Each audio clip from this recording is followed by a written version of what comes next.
जय श्री कृष्ण, राधे राधे। कैसे हैं आप सब? आशा करती हूँ अच्छे होंगे और बाबा श्याम की कृपा आप सब पर बनी रहे। और आज सुंदर सी लीला सुनाने जा रही हूँ कि कैसे लड्डू गोपाल को पलंग के अंदर बंद कर दिया था, तो उसमें से बाहर कैसे आए। तो आइए शुरू करते हैं, कंटिन्यू वीडियो पर बने रहें। और मैं माया राजपूत चौहान एमपी इंदौर से खाटू श्याम जी पैदल यात्रा पर गई थी। और पैदल यात्रा जाती हूँ मैं हमेशा खाटू श्याम बाबा के यहाँ पर दरबार में। और मैं जब भी फर्स्ट टाइम सेकेंड टाइम था शायद से, और जब भी मैं ना पैदल यात्रा गई थी, और पैदल यात्रा के दौरान मुझे एक श्याम प्रेमी के घर रुकना था। हम दिन भर चलते हैं और रात को हमको रुकना होता है सोने के लिए, तो जंगल में नहीं रुक सकते, तो किसी श्याम प्रेमी के घर पे ही रुकना होता है। तो श्याम प्रेमी ने हमें रुकाया था। राजस्थान के बिसल डैम के पास से 8 किलोमीटर की दूरी पर है एक गांव, तो वहाँ पर हम रुके थे। तो वहीं पर उन्होंने मतलब हमारा खाना सोना और सब हमारी सारी व्यवस्था वहीं पर कर रखी थी। तो हम लोग वहाँ पर गए और वहीं रुके।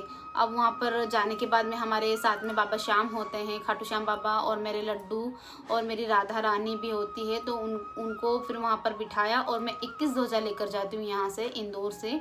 तो 21 ध्वजा मेरी वो भी मैंने मंदिर में उनके विराजित कर दी और अपने लड्डू को भी वहीं मंदिर में बिठा दिया। गाड़ी में दिन भर बिठा नहीं सकते, यूँ भी दिन भर बैठे बैठे परेशान हो जाते हैं। तो हम रात को उनको फिर उतार लेते हैं गाड़ी में से और फिर उन्हें है ना हम वहाँ पर बिठा देते हैं मंदिर के अंदर। तो ऐसे ही ना मंदिर के अंदर बिठा दिया। तो मैंने उनके मंदिर में देखती हूँ कि दीदी, मैंने उनसे बोला, मैंने दीदी आपके घर में लड्डू गोपाल नहीं है? तो वो कुछ भी नहीं बोली।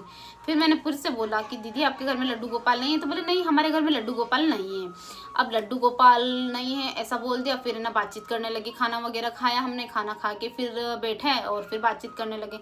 अब मुझे नहीं पता कि लड्डू गोपाल इनके घर में है नहीं है। मैं एक पलंग पे बैठी थी। अब पलंग पे बैठी रही, फिर इन्होंने बातचीत की। फिर मैंने इनसे बोला कि दीदी आप एक काम करिए, आपके घर में एक लड्डू गोपाल तो होना चाहिए। और जबकि वो भैया जो उनके हस्बैंड थे वो मंदिर के ट्रस्टी थे, खाटू श्याम मंदिर के ट्रस्टी थे।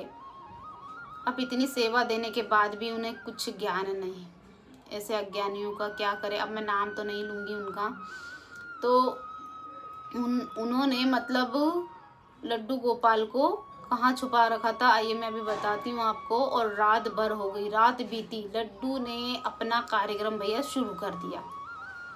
उनको इतनी ज़्यादा बेचैनी होने लगी कि उनको नींद नहीं आ रही, जैसे तैसे नींद नहीं आ रही, जैसे तैसे सोए वो। मेरा सुबह का भैया कितना भी कुछ हो, 12 बजे सोऊंगी तो 4 बजे मतलब उठना है। मेरा नियम है, मेरा टारगेट बना होता है कि मुझे 4 बजे अपना मतलब बिस्तर छोड़ना होता है और अपने को उठ के अपना स्नान करके अपना स्वच्छ होके अपनी पूजा सेवा में लगना है और 6 बजे वहाँ से निकलना है वापस से पैदल यात्रा पे, जहाँ से रुके हैं वहाँ से 4 बजे अपने को निकलना। और हमारा कंटिन्यू रोज बस यही नियम बना था कि 6 बजे अपन किसी भी श्याम प्रेमी के घर रुके हैं, 6 बजे निकलना, 4 बजे उठना है। और 10 बजे सोएं, 12 बजे सोएं, क्योंकि दूर दूर से भी श्याम प्रेमी आते हैं और दूसरे बाहर के भी, वहीं आसपास के भी मिलने आ जाते हैं कि भाई यात्री आए हैं तो सब मिलते हैंगे, सबको बहुत अच्छा लगता है।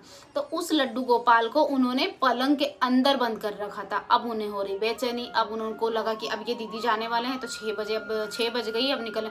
तो जैसे तैसे बातों में उन्होंने मुझे उलझा रखा।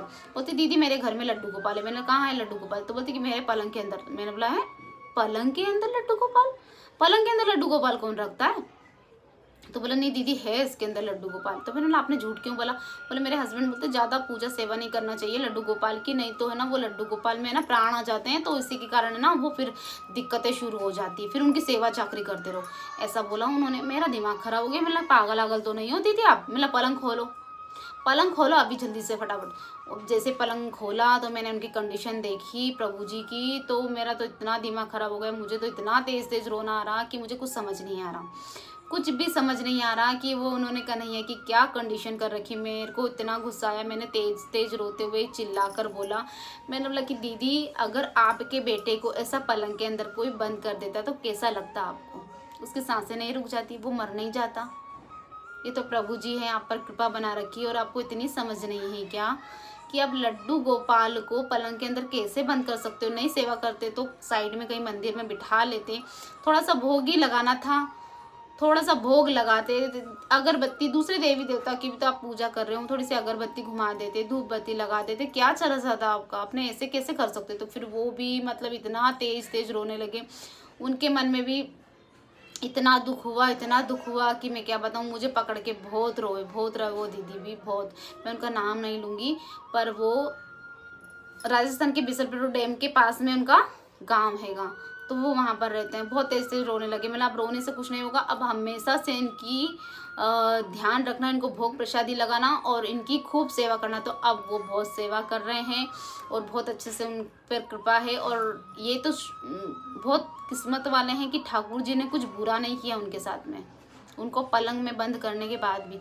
और मेरा जाना होना और मेरे ठाकुर जी का बाहर निकलना होना, मुझे तो बहुत खुशी हुई कि कम से कम मैं गई और प्रभु जी बाहर तो आए। ये थी लीला सुंदर सी।